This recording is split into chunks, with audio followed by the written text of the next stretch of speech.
আসসালামু আলাইকুম। সবাই কেমন আছেন? আমি একটু অসুস্থ। এত পরিমাণে আমার ঠান্ডা লেগে গিয়েছে।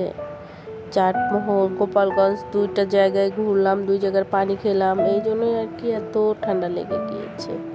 তো সন্ধ্যার পরে আমার একটু মনটা ভীষণ খারাপ লাগতেছিল। আমার হাসব্যান্ডকে বললাম, সে অফিস থেকে এসে আমাকে নিয়ে একটু বের হলো।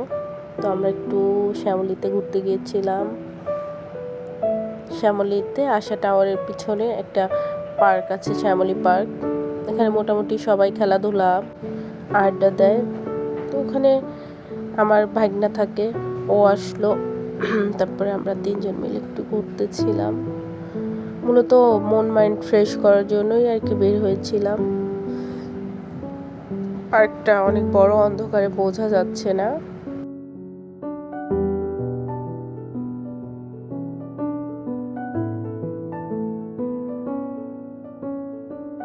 এর মধ্যে বড়ইয়ের আচার দেখে খেতে ইচ্ছা করলো, বড়ইয়ের আচার নিলাম।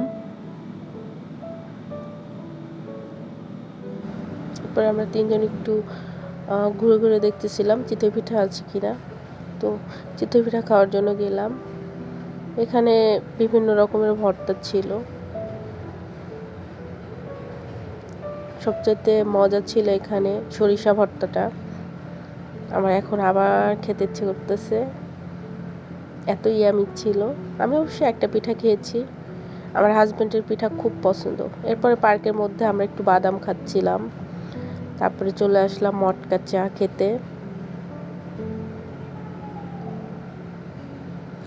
মূলত চা না খেলে পরে মন মাইন্ড ফ্রেশ হয় না, আর আমি চা পাগল। চা আমার অনেক পছন্দ, তাও সেটাও দুধ চা, রং চা না। মানে এত পরিমাণে আমি চা পছন্দ করি। ইদানিং আস্তে আস্তে একটু কমায় ফেলেছি।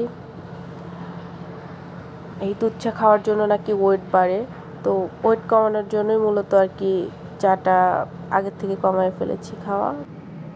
দেন আমরা এখানে চাটা খাওয়া দাওয়ার পরে আবার একটু বসে গল্প টল্প করলাম। তারপরে আস্তে ধীরে বাসায় চলে আসলাম।